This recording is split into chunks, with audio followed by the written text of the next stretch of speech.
안녕하세요. 사연에 빠지다의 DJ 민영입니다. 오늘의 사연은요, 정말 가슴이 너무너무 아픈 사연이었는데요. 부디 우리 사연자님이 지금의 이 힘든 시간을 잘 이겨내시길 바란다는 말씀 드리고 싶네요. 여러분도 많은 응원 부탁드리고요. 그럼 오늘의 사연 함께 만나볼게요.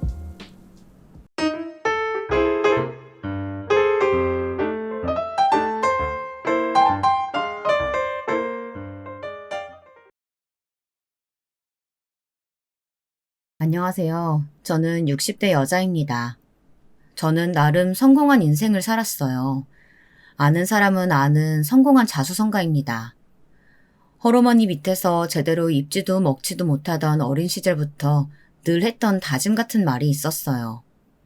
꼭 성공하겠다고, 꼭 성공해서 나를 무시하던 사람들에게 내가 얼마나 대단한 사람인지 보여주고 꼭 행복한 가정을 이루고 살겠다고 말이죠. 성공은 했어요. 그것도 모든 사람들이 부러워할 만큼 크게 말이죠. 이 지역에서 손꼽히는 부동산 부자가 됐습니다. 근방에서 저를 모르는 사람이 없고 모두가 저를 대단하다고 치켜세워 줍니다. 과거에 저를 가난하다고 무시했던 친구들은 자신에게 뭐 하나 떨어질 게 없나 싶어 이제 제 눈치만 보고 제 말이면 껌뻑 죽어요. 이렇게만 말하면 모두들 너무 부러워할 겁니다. 모든 사람들이 꿈꾸는 인생일 테니까요. 하지만 저는 아직 불행해요. 아니, 정확히는 불행해졌습니다. 행복하던 시절도 있었어요. 막 돈을 벌어들이던 시절, 정말 일하는 게 너무 재밌기도 했었고, 남편을 만나 연애하던 시절에도 그랬습니다. 하지만 무엇보다 가장 행복했던 때는 저희 딸이 태어났을 때였어요. 어릴 때부터 나는 결혼도 일찍 할 거고 예쁜 딸 하나 낳아서 나는 못한 거 다 시켜주고 키워야지 라고 생각했었거든요. 그래서 결혼하기 전에도 결혼을 하고 나서도 딸을 갖고 싶다고 매번 그렇게 노래를 불렀었습니다. 누군가는 이렇게 말한 적도 있었어요. 아들이 낫지 않아? 그 많은 돈이 사위께 되는 건데. 그게 왜 사위 거야? 딸한테 다 줄 건데. 그리고 그렇게 따지면 아들 낳아도 며느리 거 되는 거 아니야? 아이, 그래도 아들한테 주는 거랑 다르지 않겠어? 남의 집안 사람 되는 건데, 딸은. 우리 딸 누가 남의 집안 사람 만든대? 내 집안 될 사위랑 결혼시키면 되지. 그 말 그대로 저는 사위 욕심이 크게 없었어요. 그냥 바른 사람이기만 하면 됐습니다. 오히려 사위의 집이 대단해서 딸이 뺏길까봐 무서워한 적은 있어도 좋은 집으로 시집 보내야겠다 생각한 적은 없었어요. 저는 남편이 걱정할 정도로 딸에게 지극정성이었어요. 정말 하고 싶다는 건 다 해주면서 키웠어요. 제일 좋은 걸로 먹이고 제일 좋은 걸로 입히고. 남들은 제가 어릴 때 못한 거 딸을 통해서 한풀이 한다고들 했지만 어떻게 말해도 상관없었습니다. 저는 정말 딸을 사랑했고 딸을 위해서라면 대신 죽을 수도 있었어요. 그렇게 다 해주면서 키우면 버릇 나빠진다고들 하는데 저희 딸은 그러지도 않았습니다. 항상 저와 남편에게 고마워했고 사랑한다고 했어요. 말도 잘 듣고 속 썩이는 거 하나 없이 정말 누가 봐도 사랑스러운 딸로 컸습니다. 내심 결혼을 안 했으면 하는 마음도 있었어요. 이렇게 평생 저희 세 식구가 도란도란 행복하게 살고 싶다 생각했습니다. 하지만 그렇게 끝나지 않을 것만 같았던 행복도 어느 날 예고도 없이 끝났습니다. 사고였어요. 남편이 교통사고로 먼저 세상을 떴습니다. 음주운전을 한 차량에 치여 그 자리에서 세상을 떠났어요. 가장 행복할 때 내가 다 가졌고 다 이루었고 이제 더 이상은 바랄 게 없겠다 싶을 때 그런 일이 닥치더라고요. 너무 힘들었습니다. 정말 너무너무요. 사실 그게 가장 슬펐던 것 같아요. 아버지 없이 자란 내 팔자를 물려주는 것 같아서요. 닮은 게 없어서 지 엄마 팔자까지 닮나 싶어 너무 힘들었습니다. 합의금은 필요 없으니 최대한의 처벌을 내려달라고 탄원서도 쓰고 민사도 걸었어요. 할 수 있는 최대한의 돈을 써서 말이죠. 가해자와 그 식구들이 찾아와 무릎을 꿇고 용서해달라고 울었지만 해주지 않았습니다. 음주운전으로 한 가정의 생명을 박살낸 그 사람을 용서할 수가 없었거든요. 그 덕에 음주사고로 받을 수 있는 최대 형량을 받아냈어요. 물론 그마저도 납득할 수 없을 만큼 짧긴 했지만 말입니다. 남편이 죽고 찾아온 그 어둠 같던 시기, 우울증이 찾아왔어요. 저도 아이도 너무 힘들어했습니다. 특히 아빠와 사이가 너무 좋았던 딸이 너무너무 힘들어했어요. 그런 딸을 보며 미안한 마음에 매일 밤 울었습니다. 팔자 되물림 같다는 생각이 제 머릿속에 가득했죠. 어느 날 그렇게 말하며 울자 딸이 화들짝 놀라며 그러더라고요. 그게 왜 엄마 탓이야. 우리 아빠 빼앗아 간 건 그 음주운전자지 엄마 팔자가 아니야. 그런 소리 절대 하지 마. 난 한 번도 그런 생각 해본 적 없어. 그렇게 둘이서 부둥켜 안고 그 힘든 시기를 이겨냈습니다. 제가 무너지지 않을 수 있었던 이유는 오로지 우리 딸 하나밖에 없었어요. 매일 밤 잠든 딸의 얼굴을 보며 무너지지 말자고 아직은 내게 빛과 같은 딸이 있다고 마음을 다잡았습니다. 그렇게 힘든 시기를 이겨내고 서로에게 의지하며 산 세월이 10년 정도 됩니다. 그 정도 지나니까 잊혀지진 않아도 옅어지긴 하더라고요. 이제 남편을 생각해도 울지 않고 웃으며 추억할 수 있게 됐을 쯤이었습니다. 엄마한테 소개시켜주고 싶은 사람이 있어. 딸이 수줍은 얼굴로 말했습니다. 그런 얼굴도 참 예뻤어요. 누구? 남자친구야? 연애를 하고 있다는 건 알고 있었어요. 누가 봐도 사랑에 빠진 얼굴로 들뜬 모습을 하고 있었으니까요. 하지만 아직 20대 후반인 딸이 벌써 결혼을 하겠다고 할 줄은 몰랐기에 놀랐습니다. 그리고 덜컥 겁이 났어요. 딸까지 보내고 혼자 남겨질 제가 말이죠. 그래서 그 소식이 반갑지만은 않았습니다. 저에게 소개를 시켜준다는 것은 진지하게 미래까지 생각하고 만난다는 뜻이었고 그건 곧 결혼을 뜻하는 거였으니까요. 엄마 괜찮지? 시간 언제가 괜찮아? 밥은 식당을 예약하는 게 낫겠지? 그래도 저렇게 설레서 이런저런 이야기를 떠드는 딸 앞에서 그런 티를 낼 수는 없었습니다. 웃으며 그러자고 했어요. 첫인상은 바른 생활 사나이 그 자체였습니다. 인상에서부터 선함이 묻어나왔어요. 딸이 무슨 이야기를 해도 옆에서 잘 들어주고 웃어주고 그리고 모든 행동 자체에 다정함이 묻어있더라고요. 그냥 식사 자리에서 처음 봤을 뿐인데도 그의 성품이 느껴졌습니다. 그리고 생각했어요. 딸이 좋아할 만하다고 말이죠. 또 사위를 얻으려면 이런 사위가 좋겠다고도 말입니다. 부모님은 뭐 하세요? 그게 제 질문에 처음으로 난감한 기색을 비쳤어요. 그냥 별 생각 없이 의뢰하는 질문으로 물어본 것뿐인데 굉장히 곤란한 표정을 짓더라고요. 그래서 무슨 큰일이 있는 건가 싶었습니다. 딸이 남자친구를 슬쩍 보더니 웃으면서 말하더라고요. 오빠, 그거 말하기 안 곤란해도 된다니까 그러네. 그걸 왜 그렇게 말하기 힘들어해. 딸아이의 그 말에 딸의 남자친구가 뒷머리를 긁적이더니 입을 뗐습니다. 어머님은 일찍 돌아가셨고 아버지는 지금 택시 운전하십니다. 아버지가 고생이 많으셨겠네.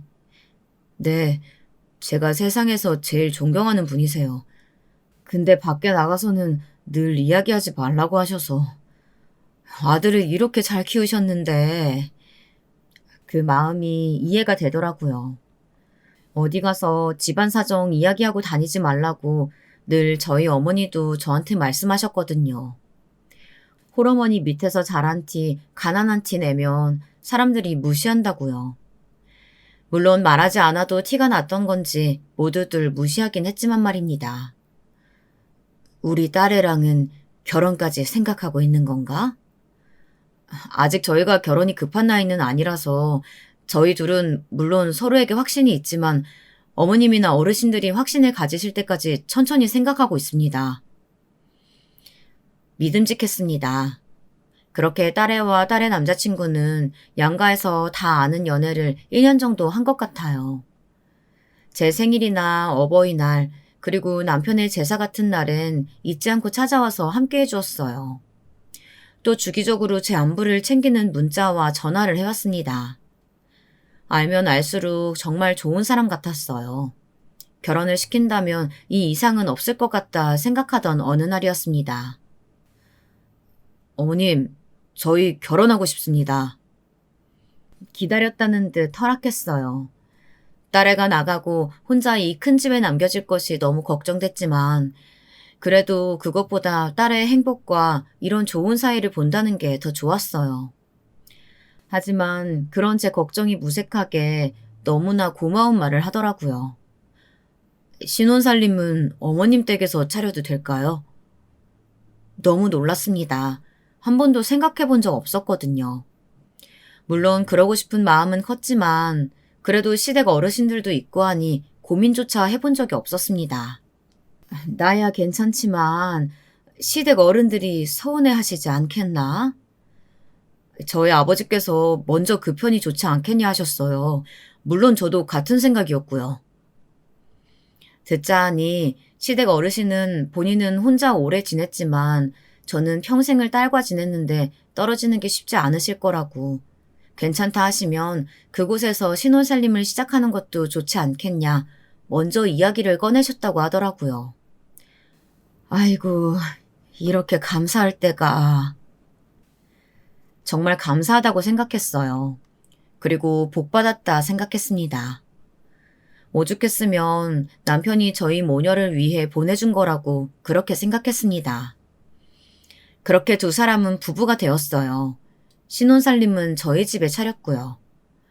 혹시나 불편해하면 어떻게 하나 하는 마음에 최대한 방해하지 않으려고 노력했습니다. 하지만 그런 제 노력을 무슨 그런 고민을 하냐는 듯 딸아이의 부부는 시도 때도 없이 저를 찾았어요. 처음에는 내가 서운할까봐 일부러 그러나 싶어서 너희 편한 대로 나는 신경 쓰지 않아도 된다 했지만 그게 좋고 편하다 하더군요. 밥을 먹을 때도 공연을 보러 갈 때도 쇼핑을 할 때도 저와 함께 했습니다. 덕분에 너무 즐거웠어요. 그리고 행복했습니다. 남편이 죽고 얼마 만에 누리는 행복인가 싶을 정도로 행복했어요. 그렇게 꿈만 같은 시간들이 이어졌습니다. 그런데 딸애는 고민이 있는 데 보였어요. 요즘 왜 이렇게 턱 못 먹어? 딸이 울 것 같은 얼굴로 털어놓더군요. 결혼하고 1년이 지났는데 피임도 하지 않는데 임신이 되지 않아서 병원을 찾아갔더랍니다. 제가 왜 혼자 갔냐 다그치니 별일 아니면 엄마 걱정하게 될 게 싫었다나요. 아무튼 그래서 병원에서 이것저것 검사를 받았는데 선천적으로 자궁이 좀 약하게 태어나서 임신이 힘들 수도 있다는 이야기를 들었대요. 내막이 약한 편이라 착상이 잘 안 될 거라고요. 엄마, 어떡해? 나 임신 못할 수도 있대. 괜찮아, 괜찮아. 뭘 그런 걸 가지고 그래. 요즘은 의술이 좋아져서 할 수 있어. 그리고 아이 없으면 뭐 어때? 지금처럼 행복하게 살면 되는 거지. 말은 그렇게 했지만 저도 심장이 쿵 하고 떨어지는 것 같았어요. 그리고 심란했습니다. 저야 괜찮다고 하지만 딸애와 사위에게는 다른 문제일 수 있으니까요. 특히 사위가 많이 신경 쓰였어요. 하지만 사위는 그 사실을 알게 됐을 때 정말 아무렇지 않은 얼굴로 그러더라고요. 그게 왜? 그게 왜냐니 내가 임신을 못할 수도 있다는데 자기 괜찮아? 정말 아무렇지도 않아? 그게 무슨 상관이야. 아이는 있으면 좋지만 없다고 큰일 나는 것도 아닌데. 없으면 없는 대로 우리끼리 행복하게 살면 되지. 뭐 큰일도 아닌 거 가지고 그렇게 며칠을 싸잡고 고민하고 힘들어했어. 아휴, 정말 너무너무 고마웠습니다. 사위가 그렇게 아무렇지 않게 대해주자 딸도 그 전보다 훨씬 마음이 편한 듯 보였고요. 사위를 몰래 불러다가 말했어요. 그렇게 말해줘서 너무 고맙네. 뭐가요? 저는 정말 진심이에요. 사위는 말만 그렇게 한 게 아니었습니다. 행동으로 보여줬어요. 그전보다 더 세심하게 딸아이를 챙겼고 태도도 늘 한결같았어요. 그런 사위에 대한 제 믿음은 더더욱 커져만 갔습니다. 아이가 없어도 지금처럼 행복하게만 살면 좋겠다고 생각했어요. 그렇게 2년이 더 흘렀습니다. 병원에서 여러 시술을 받았지만 딸에는 여전히 임신이 되지 않았어요. 그것과는 별개로 사위와는 아주 사이가 좋아 보였지만 말이에요. 하지만 딸에는 말이 없어지고 점점 혼자 있는 시간이 많아졌어요. 어느 날 사위가 와서 말하더라고요. 아무래도 우울증인 것 같아요. 예상은 했지만 애써 외면하며 부정하고 있었던 사실이었습니다. 사위의 말에 눈물이 날 것 같은 기분을 참으며 말했어요. 자네 생각도 그렇지? 나도 그래. 여기저기 물어보니까 환경을 바꾸는 게 도움이 좀 되기는 한다고 해서 이사를 가보는 게 어떨까 싶어서요. 이사를? 네, 둘이서 한번 살아보게요. 다시 신혼으로 돌아간 느낌도 들게. 서운한 마음보다도 저렇게 정신적으로 불안정한 아이를 제 곁에서 떠나보낸다는 게 마음에 걸렸습니다. 그래서 처음에는 반대했어요. 하지만 나아지지 않는 아이의 상태를 보며 점점 사위의 말이 맞을 수도 있겠다는 생각이 들었습니다. 무조건 끼고 있는 것만이 능사는 아니라는 생각도 들었어요. 나가서 둘이 한번 살아봐. 엄마 외롭잖아. 엄마도 너 없이 여기저기 여행도 다니고 그래보자. 딸애도 아마 제 말이 거짓말인 줄 알았을 거예요. 하지만 뭔가 노력이라도 해봐야겠다고 생각했는지 그러겠다고 하더라고요. 그리고 정말 노력하는 듯 보였어요. 나가서 살집을 보러 다니고 그 안에 인테리어들을 상의하고 가구들을 고르면서 기분이 조금 좋아지는 것처럼 보였습니다. 엄마 정말 혼자 괜찮겠어? 얘는 지 엄마를 뭘로 보는 거야? 네 엄마 자수성가한 사람이야. 뭐 아기랑 도끼 하나로 여기까지 온 사람인 거 몰라? 그치. 우리 엄마 대단한 사람이지? 그렇게 딸네 부부는 독립을 했어요. 원래도 큰 집이었지만 딸네 부부가 나가고 나니 너무 크더라고요. 그래서 저는 좀 더 작은 집으로 이사를 갈까도 생각했습니다. 하지만 언젠가 다시 돌아올 거라던 딸네 부부 말이 생각나서 그냥 지내기로 했습니다. 물론 같이 살 때보다 교류가 없어지긴 했지만 그래도 일주일에 한 번은 만나 같이 밥을 먹고 여전히 사이좋게 지냈어요. 사위의 판단이 맞았는지 딸에는 그전보다 혈색도 기분도 좋아 보였습니다. 자네 생각이 맞았던 것 같네. 왜 기분이 좋아 보여? 집에서도 좀 더 많이 웃어요. 너무 다행이죠. 그렇게 말하며 딸아이를 보는 사위의 얼굴을 보며 이제 정말 나만큼 우리 아이를 사랑해주는 사람이 있구나 마음속 깊이 든든함을 느꼈습니다. 그래서였을까요? 제가 잠시 딸아이에게 신경을 쓰지 않았던 것 같아요. 사실 하던 일이 바빠진 탓도 있었습니다. 딸아이가 없는 시간이 적적하고 마음이 허해서 이것저것 정신없이 일을 벌려두었는데 그게 한 번에 몰아쳐서 정말 말 그대로 눈코 뜰 새 없이 바빴어요. 어느 날은 딸에게 온 문자도 뒤늦게 보고 늦은 답장을 할 만큼 말이죠. 그전보다 연락은 뜸했지만 사위가 주기적으로 딸의 상태를 저에게 알려줬기 때문에 안심했습니다. 그리고 점점 좋아지는 것 같다던 사위의 말을 정말 철석같이 믿었어요. 이제는 딸의 없는 집도 어느 정도 적응이 됐다 느껴지던 어느 날이었습니다. 새벽 2시 사위에게 전화가 왔어요. 이 시간에 왜 전화를? 시간이 시간인지라 불길한 마음이 들 수밖에 없었습니다. 그래서 긴장을 잔뜩 하고 전화를 받았어요. 저도 모르게 목소리가 살짝 떨렸던 것도 같네요. 이 시간에 무슨 일인가? 어머님, 진영이가... 진영이는 제 딸의 이름이었어요. 아무 말도 하지 않고 진영이 이름만 불러대는 사위의 목소리에 이제는 온몸이 떨려오는 듯 했습니다. 진영이가 왜? 저도 모르게 큰 소리가 나갔어요. 그 뒤에 사위가 한 말은 아마 죽을 때까지 잊지 못하겠죠. 진영이가 목을 매달았어요. 그 뒤로는 잘 기억이 나지 않습니다. 무슨 정신으로 옷을 갈아입고 무슨 정신으로 병원을 향했는지요. 정신을 좀 차려보니 저는 제 딸 빈소 앞에 검은색 한복을 입고 서 있었습니다. 괜찮아지고 있다고 그랬다고 하지 않았나? 멍하게 중얼거리는 제게 사위가 울며 대답했어요. 저도 그런 줄 알았어요. 그랬습니다. 제 딸은 세상을 떠났습니다. 그것도 제 손으로 직접 목숨을 끊었어요.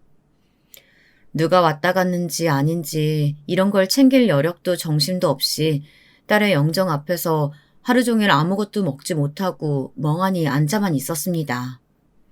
눈물도 나오지 않았어요. 그냥 이 현실이 현실 같지 않게 느껴졌습니다. 그렇게 아무것도 하지 못하고 앉아만 있는 저를 챙기고 저 대신 손님들을 맞이하고 모든 뒷정리를 한 게 사위였어요. 본인도 제정신이 아닐 텐데 말이죠. 뭐라도 좀 드셔야죠. 아니면 이러다 쓰러지세요. 차라리 그랬으면 싶어. 할 수만 있다면 그러고 싶었습니다. 현실이 너무 믿기지 않고 버거워서 도망치고 싶었어요. 그러시면 진영이가 슬퍼해요. 우리 진영이가 나를 두고 이럴 리가 없는데. 그렇지 않나? 이게 말이 되냐고. 우리 진영이가 엄마를 두고 어떻게 그런 선택을 해? 어머님. 사위가 저를 안아줬습니다. 그리고는 펑펑 울더군요.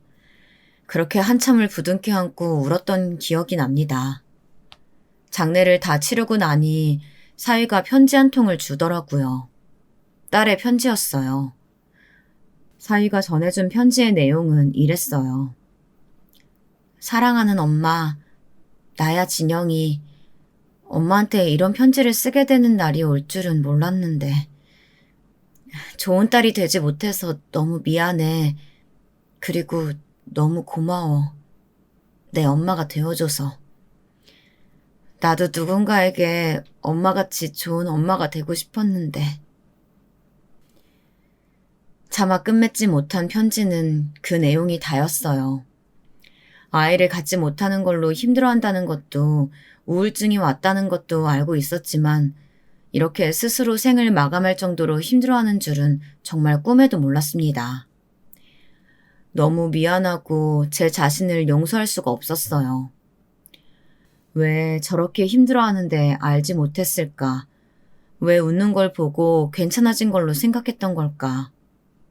사위가 준 편지를 읽고 또 읽었습니다.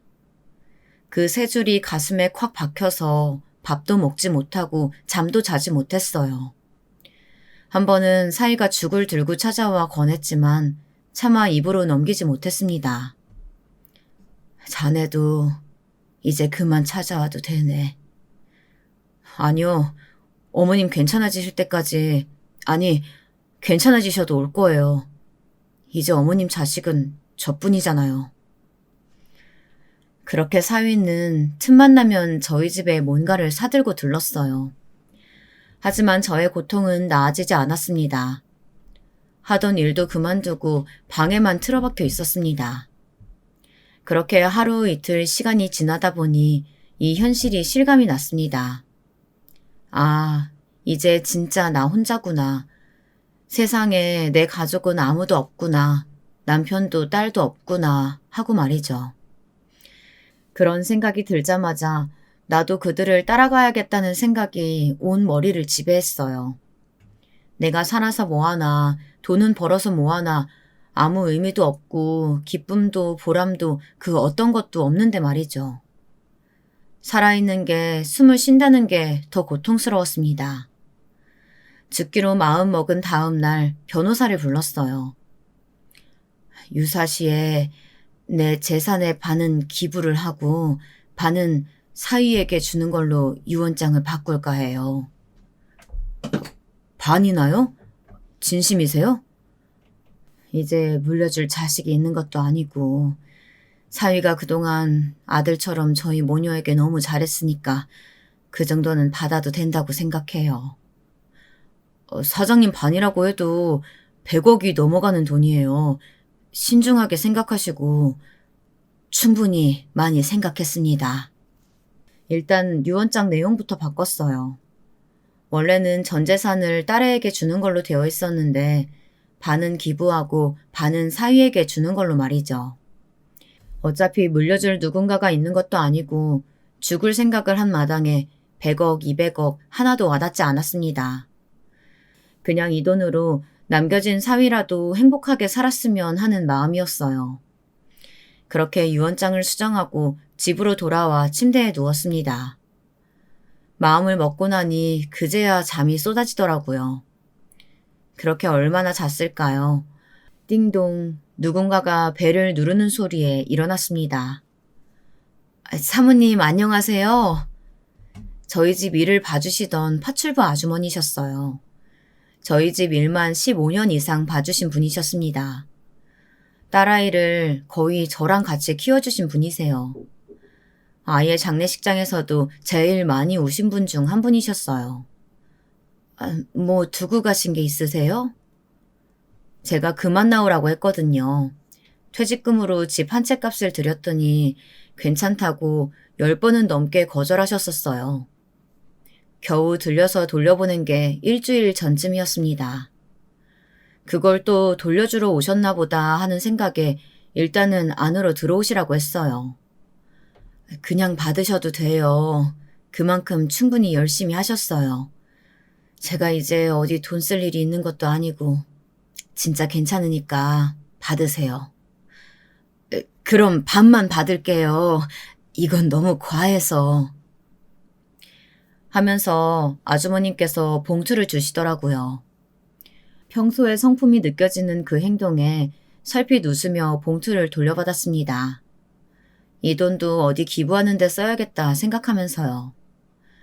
그런데 봉투를 건넨 아주머니가 더 할 말이 있는 듯 안절부절 못하더라고요. 말을 꺼내기 힘들어 보였습니다. 무슨 일 있으세요? 제가 도와드릴 수 있는 일이면 도와드릴 테니까 말씀하세요. 가는 마당에 주위 사람들에게 좋은 일이나 많이 하고 가자는 마음이었던 것 같아요. 정말 뭐든 들어드릴 생각으로 물었습니다. 하지만 아주머니가 꺼낸 말은 전혀 상상도 할 수 없었던 이야기였어요. 정말 단 한 번도 상상도 해보지 못한 그런 이야기였습니다. 어쩌면 모르시는 편이 앞으로 인생 살아가시는데 더 나을 수도 있지만 이건 아셔야 하는 일이에요. 제가 결정할 수 있는 문제가 아닌 것 같습니다. 도대체 무슨 소리를 하는지 모르겠더라고요. 그래서 얼떨떨하게 되물었습니다. 무슨 소리 하시는 거예요? 따님분 집에서 일했던 파출부가 제 소개로 간 분이신 건 아시죠? 그랬습니다. 딸의 집에서 일하는 파출부도 저희 집에서 일하던 아주머니가 소개시켜 주셔서 믿고 고용한 분이었어요. 근데 갑자기 그 말을 꺼낸 게 이상했습니다. 그랬죠. 근데 그건 왜? 그 친구가 이걸 찾았는데 아무래도 어머님께서 보셔야 할 것 같다고 저한테 전해주더라고요. 작은 수첩과 녹음기였습니다. 그 수첩은 따님분 일기장이고요. 녹음기는 그 따님분이랑 사위분 음성이 녹음되어 있는데 녹음분은 저는 못 들었어요. 내용은 대충 들었는데 너무 고통스러우시더라도 꼭 다 들으시고 정신 똑바로 챙기셔서 살아내셔야 돼요. 꼭이요. 일이 좀 마무리되고 나중에 들어보니 제가 꼭 죽을 사람처럼 자신을 대했다고 아주머니가 그러시더라고요. 그래서 그렇게 말했다고. 아주머니가 주고 간 수첩과 녹음기를 받아들고 한동안 읽지도 듣지도 못하고 멍하니 앉아 있었습니다. 왜 그런 기분 아실까 모르겠어요. 엄청난 사실을 알게 될 것만 같은데 차라리 모른 척할까 하는 마음과 반드시 알아야 할 것 같은 기분이 드는 그런 기분 말이에요. 심장이 정말 입 밖으로 튀어나올 만큼 빠르게 뛰었습니다. 숨을 몰아쉬고 수첩을 들어 첫 페이지를 넘겼어요. 그 수첩은 다름 아닌 딸의 일기장이었습니다. 일기의 시작은 딸이 처음 임신이 어렵다는 이야기를 듣던 날에서 시작됐어요. 엄마가 될 수 없다는 이야기를 들었을 때의 절망감, 그리고 슬픔, 그런 것들이 적혀 있었습니다. 읽으면서 딸의 마음이 느껴져서 눈물이 났어요. 이렇게 고통스럽고 슬퍼하다가 갔나 싶어서 정말 몰라준 제 자신이 용서할 수 없었습니다. 하지만 일기를 한 장 한 장 넘길수록 아이는 극복해 나가고 있는 게 느껴졌어요. 일기의 내용에는 점점 희망이 가득했고 자신을 정말로 사랑해주는 저와 남편에 대한 감사함이 그득했습니다. 운동도 하고 책도 읽으면서 하루하루를 알차게 살아내고 있는 게 일기장에 그대로 적혀 있었어요. 아니, 그런데 왜... 일기를 읽을수록 더더욱 의문에 휩싸였습니다. 그렇게 희망을 품고 일상에 감사함을 느끼며 살아가던 아이가 하루아침에 어떻게 그런 선택을 할 수 있단 말입니까? 그런데 일기를 넘기면 넘길수록 그 이유를 알 수 있었어요. 제 표정은 점점 충격으로 굳어갔습니다. 남편에게 아무래도 다른 여자가 생긴 것 같다. 충격으로 수첩을 떨어뜨릴 뻔했어요. 겨우 손에 힘을 주고 잡았습니다.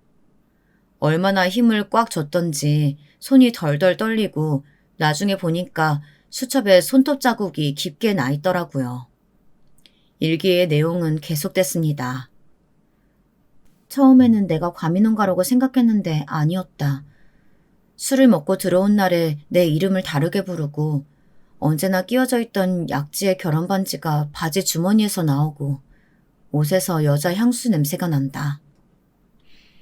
덜덜 떨리는 손을 마주잡고 계속 읽어나갔습니다. 확인하기 무서워서 아무 말도 안 했더니 남편은 점점 더 대담해진다. 차 안에 여자 귀걸이가 나오고 스타킹이 나온다. 그리고 남편이 서랍에 숨겨둔 나에게 줄 거라고 생각하고 모른 척했던 귀걸이가 사라졌다. 일기는 점점 더 읽기에 고통스러운 내용들이 나왔습니다. 엄마에게 말하면 슬퍼하시겠지. 나부터도 내가 아이를 갖지 못해서 남편이 일어나 싶은데 엄마도 혹시나 그런가 싶어서 힘들어하시면 어떡하지? 그냥 조용히 이혼할 방법을 찾아야겠다. 엄마가 몰랐으면 좋겠는데. 아이는 사위와 이혼을 할 생각이었습니다. 그게 아이가 죽기 일주일 전 내용이었어요. 그 뒤로는 일기를 쓰지 않았더라고요. 불과 일주일 전까지만 하더라도 남편의 외도를 알고 이혼을 할 생각을 하던 아이가 일주일 뒤에 자신의 손으로 스스로 생을 마감했다니. 정말 상상하고 싶지도 않은 어떤 생각이 들었습니다. 그리고 눈물이 났어요. 슬픔인지 분노인지 모를 눈물이요. 덜덜 떨리는 손으로 녹음기를 켰습니다. 그 안에는 싸우는 듯한 딸과 사위의 음성이 담겨 있었어요. 그런 딸과 그런 사위의 목소리는 처음 들어보는 것이었어요. 그래서? 이혼 못하겠다는 거야? 그 정도로 뭘 이혼을 해. 내가 너랑 헤어지고 걔랑 살겠다고 했어? 뭘 했어? 그냥 잠깐 데리고 논 거라니까. 잠깐 데리고 논 거든 아니든 난 용서 못하겠으니까 이혼해. 증거 있어? 내가 너 울부증이라고 하면 어떡할 건데? 증거? 당신이 묻히고 온 립스틱 자국, 차 안에서 발견한 귀걸이, 스타킹 이런 거? 이래서 당신같이 온실속 화초들은 맨날 당하고 사는 거야. 그게 어떻게 증거가 되냐? 하나도 직접 증거가 아닌데. 나는 당신이랑 이혼 못하니까 그런 줄 알아. 딸이 화가 난 듯 숨을 몰아쉬는 소리가 들리고 누군가 나가는 듯 발자국 소리와 문이 쾅 닫히는 소리가 들렸습니다. 이혼? 이혼을 왜 해, 내가? 그 다음에 들려오는 목소리를 들으니 딸아이가 나간 것 같더라고요. 여기까지도 충분히 충격적이라 이게 꿈인지 현실인지 구분이 가지 않는 차였는데 그 다음에 사위의 목소리에는 정말 이게 꿈이라면 누군가 당장 나를 깨워줬으면 할 만큼 충격적이었습니다. 가만히 있으면 이 재산이 다 내 건데 내가 너랑 이혼을 왜 하냐? 차라리 널 죽이고 말지. 충격적이다 못해 무서운 말이었어요. 상상도 못했던 말이었습니다. 사람이 너무 화가 나면 온몸이 차가워지고 이성이 차려지더라고요. 일기장을 다시 한번 살펴봤습니다. 일기장 종이가 어디서 많이 보던 것이었어요. 방 안으로 들어가 사위가 전해준 딸의 편지를 봤습니다. 그 일기장 종이와 같은 것이었어요. 사위는 저한테 마치 딸이 죽기 전에 쓴 편지인 것처럼 딸의 일기를 준 것이었습니다. 그 길로 바로 가서 죽여버리고 싶었지만 그 일기장과 사위가 나한테 전해준 편지 녹음기를 들고 경찰서로 향했습니다. 그리고 저희 딸의 자살을 조사했던 분을 찾아가 그 모든 것을 줬어요. 녹음본을 듣던 형사분의 얼굴이 굳더니 제게 묻더군요. 따님분 화장 안 하셨죠? 사위가 화장을 하라고 그랬어요. 근데 제가 하지 않겠다 했었습니다. 애 아빠 옆에 묻고 싶다고요. 그때 사위가 떨떠름한 표정을 지었던 게 그제서야 기억이 났어요. 아무 생각 없이 아이가 아빠를 너무 좋아했으니 아이의 아빠가 묻힌 남편 집안에 선산을 묻겠다고 한 게 이렇게 다행일 줄이야. 일단 부검부터 진행하시고 재수사 들어가시죠. 사위분 소환부터 하고요. 그렇게 제 딸에 대한 재수사가 시작됐습니다. 딸에 대한 재수사가 진행되자마자 사위는 그전에 제가 알던 모습과는 정말 180도 달라졌어요. 미칠 거면 곱게 미치지. 왜 생사람을 잡고 난리야. 모녀가 쌍으로. 자네 말 다 했나? 못했는데? 불쌍해서 잘해준 걸로 사랑한다, 좋아한다, 결혼하자. 그랬던 건 댁내 따님이었다고요. 제가 알던 그 사람이 맞나 싶더라고요. 사업을 하면서 사람을 좀 볼 줄 안다고 자부했던 과거가 민망해질 만큼요. 왜 증거도 없이 억울한 사람 잡냐고 경찰서까지 와서 진상짓을 하는 걸 담당 형사님께서 부검 영장도 나왔고 이러시면 나중에 더 불리하다고 하자 돌아갔습니다. 그 모든 일이 며칠 만에 이루어졌어요. 정말 멍하니 정신이 하나도 없었습니다. 이게 꿈인지 생신지 구분이 잘 안 갔어요. 꿈이라면 정말 깨고 싶을 만큼 너무 감당하기 힘든 악몽이었습니다. 정신없이 경찰서를 드나들며 증언을 하고 딸네 집에 가서 다른 증거가 있나 찾아보며 지냈습니다. 변호사분께 전화가 왔어요. 사위분, 아무튼 소식 들었습니다. 유언장 수정하셔야죠. 그제야 생각났어요. 내가 그 쓰레기만도 못한 버러지 같은 자식에게 내 전 재산의 반을 주려고 했다는 사실을요. 그랬다면 아마 죽어서도 눈을 감지 못했겠죠. 변호사를 만나 유언장을 수정하는데 딸의 집에 대한 이야기를 하더라고요.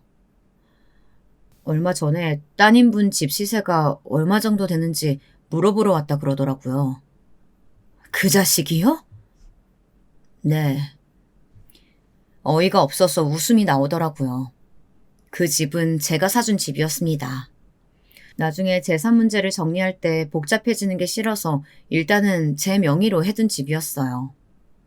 아무래도 그 자식은 그걸 몰랐던 모양입니다.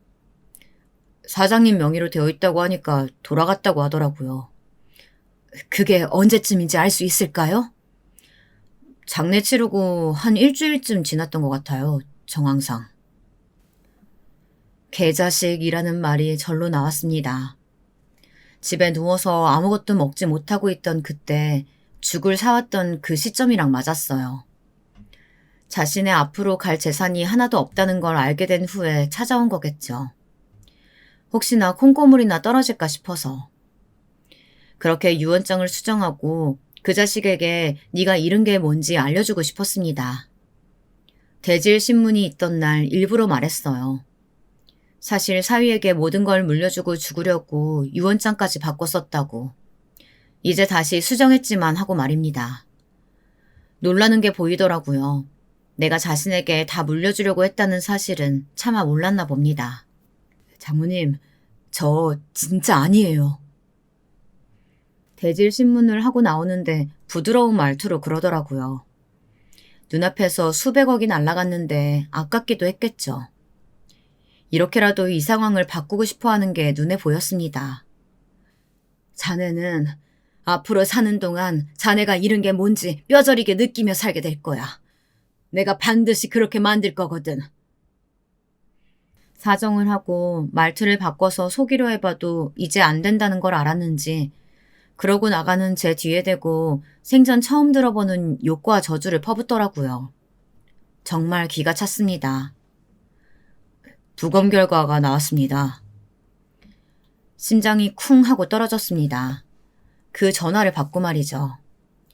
예상대로 아이는 스스로 목을 맨 게 아니었어요. 내심 그랬길 바랬는지도 모릅니다. 누군가에게 억울하게 죽음을 당한 게 아니라 스스로 목숨을 끊은 거라고 말이죠. 그러면 덜 고통스럽고 덜 억울할 텐데. 그 말을 듣자마자 정말 짐승 같은 울음소리가 속 깊은 곳에서부터 나왔어요. 부검 결과가 나왔다는 소식이 사위에게도 들어갔는지 그는 다시 태도를 바꿔 이제는 알리바이가 있다고 부인이 다른 남자가 있었던 것 같다며 그 남자를 찾아보라는 말도 안 되는 말들을 짓거리기 시작했습니다. 역시 인간이 아니었어요. 사위는 구속되어서도 말도 안 되는 소리를 하며 심지어는 자기가 알리바이가 있다는 말을 했었다고 합니다. 그러면서 내연 관계를 인정했어요. 그 여자랑 같이 있었다고요. 그 말을 듣고 그녀를 직접 만나봐야겠다는 생각을 했습니다. 의외로 쉽게 저를 만나주더라고요. 안녕하세요. 생각보다 평범하고 순하게 생긴 여자였어요. 늘 그렇듯 사람은 정말 겉만 보고는 알 수 없다고 다시 한번 생각했습니다. 나중에 후회할 선택하지 말라는 얘기하려고 불렀어요. 제가 그렇게 말하니 그녀는 저를 빤히 쳐다보기만 하고 아무 말을 하지 않더라고요. 그리고 조용히 자신의 휴대폰을 저에게 건넸습니다. 그리고 말하더군요. 딱히 제가 착해서 이러는 건 아니에요. 다만 저는 이런 결말을 원한 건 절대 아니었습니다. 죄송합니다.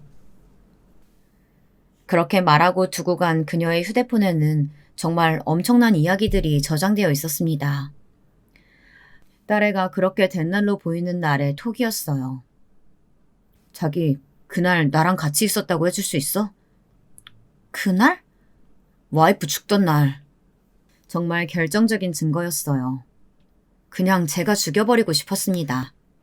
법의 심판이고 뭐고 이미 죽은 제 딸은 돌아오지 않는데 그 개자식은 살아서 숨쉬고 밥을 먹고 걸어다니는 사실이 정말 참을 수 없을 정도로 화가 났어요. 하지만 정말 정신을 다잡고 몇 번이나 스스로를 달래가며 그 휴대폰을 들고 경찰서로 향했습니다. 담당 형사분이 일이 수월하게 풀리겠다며 그 휴대폰을 받아가셨어요. 나중에 들어보니 그 휴대폰을 저한테 넘긴 걸로 그 자식은 엄청나게 분노했다고 합니다. 자신이 이제 빈털터리가 되어 그년이 나를 버리고 저한테 붙은 거라고요. 그게 사실이든 아니든 상관없었어요. 그 자식에게 할 수 있는 최대한의 형벌을 줄 수만 있다면요. 제 영혼이라도 팔 수 있었습니다. 그렇게 재판이 진행됐어요. 검사님은 그에게 무기징역을 구형했고 사위 측은 우발적인 살인이라며 그 구형이 과하다고 주장하더라고요. 용서고 뭐고 어차피 할 생각도 없었지만 그 태도에 정말 더 화가 났습니다. 그래서 정신적 피해 보상과 살던 집 시세를 알아본 점 등등으로 사기죄 등등 걸 수 있는 모든 걸로 민사소송을 걸었어요. 길고 지리한 싸움이 되더라도 반드시 모든 걸 다 빼앗겠다는 일념으로 말이죠. 정말 셀 수 없이 많은 재판이 있었습니다. 어느 날은 제게 휴대폰을 주고 갔던 그 내연녀를 봤어요. 제 증언 필요하시면 언제든 말씀하세요. 자기 빈털털이 됐다고 버린 거라고 난리치던데요. 알아요. 하지만 그렇지 않는데도 이렇게 했을 겁니다. 사람이 사람을 그렇게 한 건 용납하고 말고 할 문제가 아니잖아요. 다시 한번 죄송합니다. 물론 그 내연녀의 잘못이 아예 없다고 할 수는 없겠지만 그녀의 머리채를 잡고 흔들고 싶은 마음은 들지 않았어요. 그래서 그냥 고개를 끄덕였습니다. 재판이 진행되는 과정에서 사돈을 만났습니다. 그분도 마음고생을 심하게 하신 건지 머리가 다 하얗게 새셨더라고요. 저를 보자마자 괴로운 얼굴로 울면서 무릎을 꿇으셨어요. 눈물이 나왔습니다. 너무 미웠어요. 어떻게 그런 아들을 세상에 내놓을 생각을 했냐. 정말 그런 놈인 줄 몰랐냐. 내 딸 살려내라. 그 앞에서 울며 불며 소리쳤어요. 얼마나 많이 울고 소리를 질렀는지 저는 쓰러졌습니다. 정신을 차려보니 병원이더라고요. 딸의 장례를 치른 병원이었어요. 한참을 멍하니 앉아있다가 링거를 다 맞지도 않고 제 손으로 뽑아낸 다음 딸을 보낸 그 장례식장으로 홀린 듯 걸어갔습니다. 그날도 누군가의 죽음으로 산 사람들의 짐승 같은 울음소리가 들려왔어요.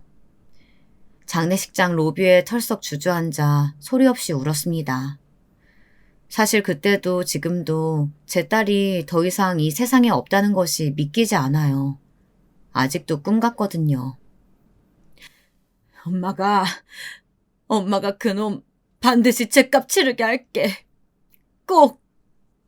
그 장례식장 바닥에 앉아서 오열하며 딸에게 몇 번이나 다짐 같은 약속을 했어요. 25년형. 정말 말도 안 되고 터무니없이 낮은 형량이죠. 누군가의 삶을 앗아간 대가로 말입니다. 형이 확정되고 정말 너무 힘들었어요. 그 자식이 25년 뒤에 사회에 나와서 멀쩡하게 돌아다니고 밥을 먹고 남들과 같이 살아갈 것을 생각하니 정말 피가 거꾸로 솟았습니다. 그리고 생각했어요. 그놈이 사회에 나왔을 때까지 내가 살아 있어야겠다고 말이죠. 그래서 제대로 살아갈 수 없게 가는 곳마다 저놈이 무슨 짓을 저질렀는지 알려야겠다. 죽을 때까지 그렇게 해야겠다 생각했습니다. 참 웃기죠. 그 쳐 죽이고 싶은 놈이 또 제 삶의 원동력이 됐다는 게 말입니다. 지금은 그놈이 사회에서 매장된 것처럼 보여요. 기사가 수백 개가 났고 딸의 사건을 방송국에서 취재를 해 TV에도 나왔거든요. 하지만 저는 알고 있습니다. 이 관심과 그놈에 대한 손가락질도 세월과 함께 옅어질 거라는 사실을 말입니다. 그래서 저는 더더욱 살아나야 했어요. 모두가 다 잊는다고 해도 저만큼은 절대 잊지 않고 끝까지 남아서 저놈이 무슨 죄를 저질렀는지 죽을 때까지 알려줘야 했습니다. 집도 회사도 가족도 그놈은 제 스스로 자신의 인생을 망쳤어요. 그리고 제 딸과 저, 택시 운전을 하며 아들을 어렵게 키운 자신의 아버지, 그 본인 가족들의 인생까지 다 망가뜨렸습니다. 사돈은 동네에 소문이 다 나서 얼굴을 들고 다닐 수 없게 된 모양이더라고요. 하던 택시를 접고 작은 시골 마을로 내려갔다고 들었습니다. 고향에도 소문이 다 나서 그 고향마저 갈 수 없게 된 것 같더라고요. 그리고 그 소식은 그 자식에게도 들어간 것 같았습니다. 저희 아버지 보신 적 있으세요? 왜 그걸 나한테 묻나? 재판이 끝나고 어떤 얼굴을 하고 있나 보러 갔을 때 저에게 묻더군요. 사돈은 정말 한 번도 찾아오지 않은 것 같았어요. 영치금도 아무것도 넣어주지 않는 것 같았습니다. 감옥 안에서 외롭게 25년을 보내겠죠. 그제야 자신의 상황이 절절히 실감되는 얼굴로 묻더군요. 제가 진영이랑 잘 살았으면 그게 다 제게 되는 거였던 거겠죠? 그게 지금 할 소리야? 이미 죽고 없는데. 이런 말 하긴 그렇지만 정말 죽일 생각은 아니었어요. 제 바램대로 고생을 많이 했는지 몇 년은 늙어버린 지친 얼굴로 그러더군요. 정말 죽일 생각은 없었다고. 그게 무슨 소용일까요? 이미 제 딸은 죽고 없는데. 그래서 더 고통스러우라고 말을 덧붙였습니다. 네가 제대로 된 인간이었다면 그랬겠지. 하지만 그런 가정은 할 필요가 없네. 자네는 그냥 처음부터 제대로 된 인간이 아니었으니까. 제대로 된 인간이면 절대 이런 짓을 할 수가 없지. 그렇게 말하고는 돌아서서 나왔어요. 나중에 담당 형사님께 전해 듣기로는 미친놈처럼 몇 억 거리면서 자신이 원래 그만큼을 물려받기로 되어 있는 부잣집 사위였다는 소리를 되뇌인다고 하더라고요.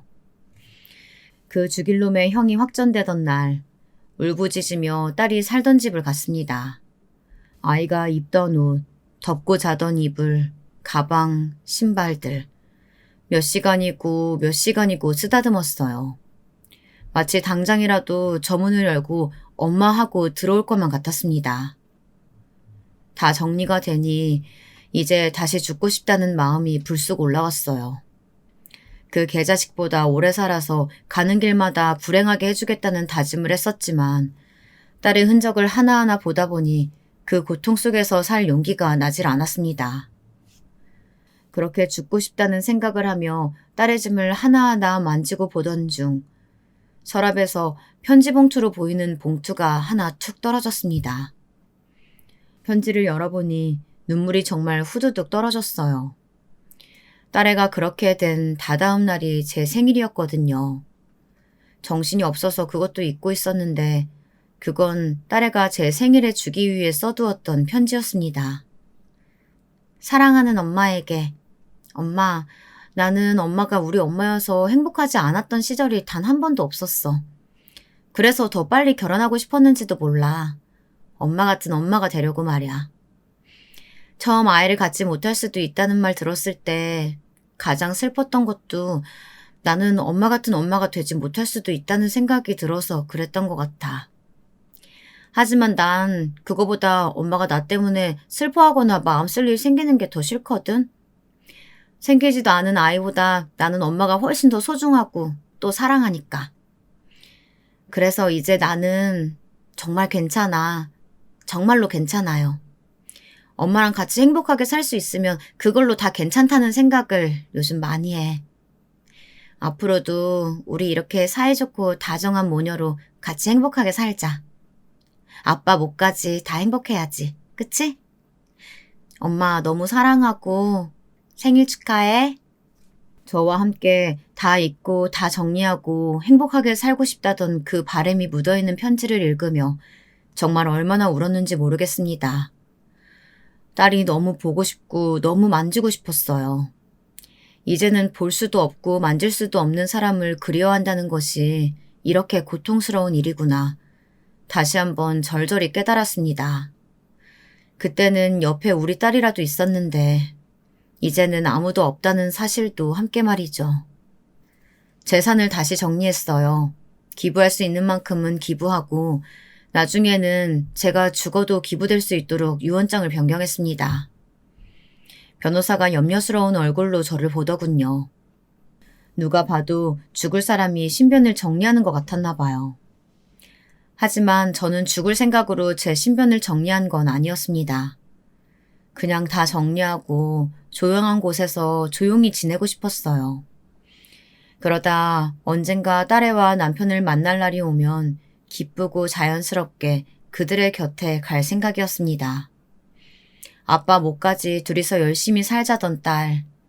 그 딸은 제가 자신의 목까지 살아내주길 바랄 테니까요. 살아낼 겁니다.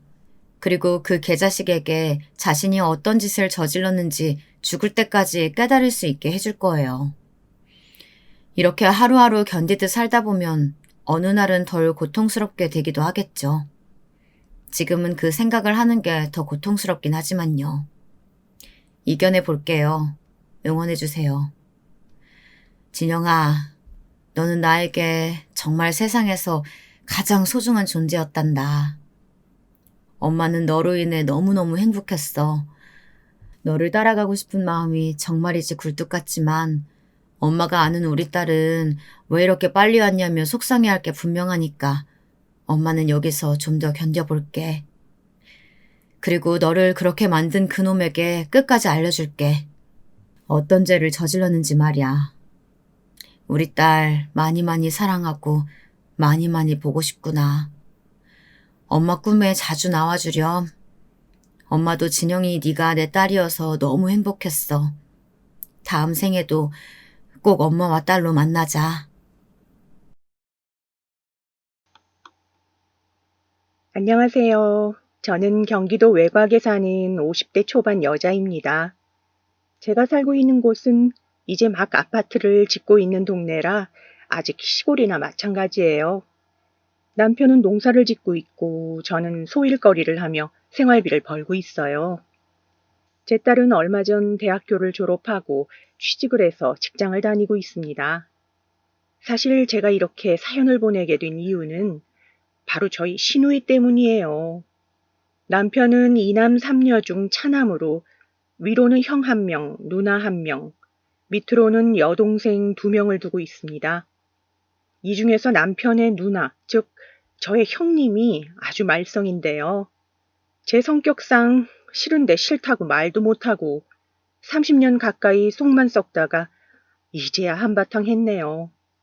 진작에 이럴 걸 왜 그동안 혼자 소가리만 했는지 정말 후회됩니다. 젊었을 때야 시댁 식구이고 손이 사람이니 어려워했는데 나이 먹은 지금 그런 게 다 무슨 소용인가요? 할 말은 하고 살아야죠. 형님이 이 글을 보고 제발 정신 차리길 바라면서 글을 써봅니다. 우선 형님이 어떤 사람인지 간략하게 얘기를 해볼게요. 형님은 남편보다 2살 많은 누나이고 결혼해서 딸 하나, 아들 하나를 두고 있습니다. 저보다는 5살이나 많지만 나이에 비해서 철딱선이 없는 게 특징이네요. 그 집 애들도 엄마를 닮았는지 하나같이 싸가지가 없고요. 고모부는 애들 교육이며 집안일이며 하나도 관심 없는 사람입니다.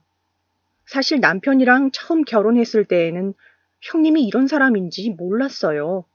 그때는 저도 어렸지만 형님도 아직 20대였으니까 그냥 좀 질투심 많고 욕심 많은 성격이라고만 생각했죠. 처음 남편과 결혼하고 시댁에서 잠깐 살았을 때 형님이 저에 대해서 엄청나게 질투했던 게 생각이 나네요. 그때 당시 제가 남편 옆에 가기만 하면 일부러 저를 불러내 심부름을 시킨다든지 남편이 저를 찾으면 본인이 나서서 바쁘다고 둘러대는 둥 한시도 제가 남편이랑 붙어있는 꼴을 못 봤죠. 그래서 그때는 남매 사이가 각별해서 질투하는 줄만 알았어요. 그런데 나중에 남편한테 물어보니까 딱히 그런 것도 아니었더라고요. 그냥 집안에 새로운 여자가 1명 들어오니까 관심이 그쪽에 쏠리는 게 싫었던 것 같아요. 제가 임신하고 나서는 더욱더 질투가 심해졌어요. 남편이 제가 먹고 싶은 것을 사다 주기라도 하는 날에는 어머, 이거 내가 제일 좋아하는 건데 라고 하면서 홀라당 자기가 먹어버리고 남편이 저에게 자상하게 대해주는 걸 볼 때면 어이구 누가 보면 세상에서 혼자만 임신한 줄 알겠다라고 하면서 핀잔을 주었습니다. 저는 형님이 그럴 때마다 기분이 나쁘고 난처했지만 손이 사람이라 어찌할 방법이 없었어요. 그나마 다행이었던 건 아이를 낳고 나서 아버님이 집을 해주셔서 따로 분가할 수 있게 된 거였죠. 더 이상 형님과 한 집에서 살지는 않아도 됐으니까요. 그리고 분가 후 형님과 같이 지내지 않으니 한결 살 것 같더라고요. 임신해서 몸은 무겁지만 마음은 편하니 그렇게 좋을 수 없었습니다. 가끔씩 임신한 몸을 이끌고 시댁에 방문할 때면 형님이 또 시덥잖은 핑계로 저한테 일을 시키거나 잔소리를 하긴 했지만요. 그리고 몇 달 후 저는 예쁜 딸아이를 낳게 되었습니다. 그런데 하필 아이를 낳은 지 얼마 안 돼서 형님의 결혼식이 있었어요. 저는 아직 몸이 회복되지 않아 도저히 갈 수가 없었죠. 그때도 가족끼리 행사도 참여 안 한다고 얼마나 구박을 들었는지 몰라요. 저도 웬만하면 가고 싶었는데 갓난쟁이 봐줄 사람도 없고 저도 삭신이 쑤셔 먼 거리를 움직일 엄두가 나질 않더라고요. 그래도 없는 형편에 돈을 쥐어짜내어 세탁기 한 대는 해주었습니다. 제가 결혼할 때는 형님한테서 받은 거 하나 없지만 그래도 남편이 누나인데 챙겨야 한다면서 가전 하나 해주자고 해서요. 아무튼 형님은 혼전 임신으로 결혼한 터라 제가 출산한 해에 똑같이 딸 하나를 낳았어요. 형님네 집이 저희 집과 가까워 애들끼리 친하게 지내면 좋겠다고 생각했죠. 그리고 애들 키우면서 자연스레 왕래가 많아지더라고요.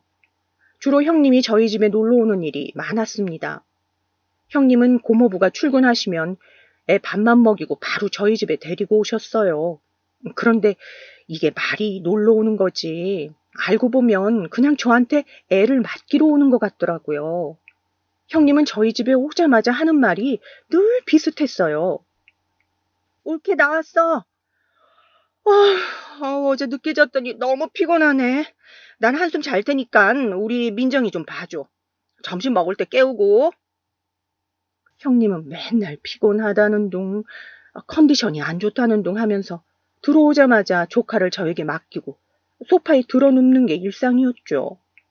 처음에는 진짜로 피곤하신가 보다 하고 네, 민정이는 제가 잘 보고 있을 테니까 푹 쉬세요 라고 하고선 이불도 덮어드리곤 했는데 이게 반복되다 보니까 좀 얄밉더라고요.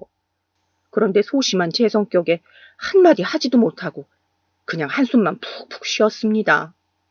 그래도 조카가 제 딸이랑 잘 노는 걸 보면 예쁘더라고요. 점심때가 돼가면 애들이 사고나 치지 않을까 눈으로는 예의주시하면서도 틈틈이 반찬거리를 만들었습니다. 그리고 형님을 깨우면 형님은 입가에 흘린 침을 쓱 닦고선 하품을 하며 식탁에 앉았죠. 형님은 제가 만든 밥을 먹으면서 음식 타박도 종종 했어요. 아우, 이건 애들이 먹기에 좀 짜다 얘. 넌 시집 온 지가 언젠데 아직도 이렇게 음식 실력이 형편없니? 그러지 말고 주말에 우리 엄마한테 가서 좀 배워.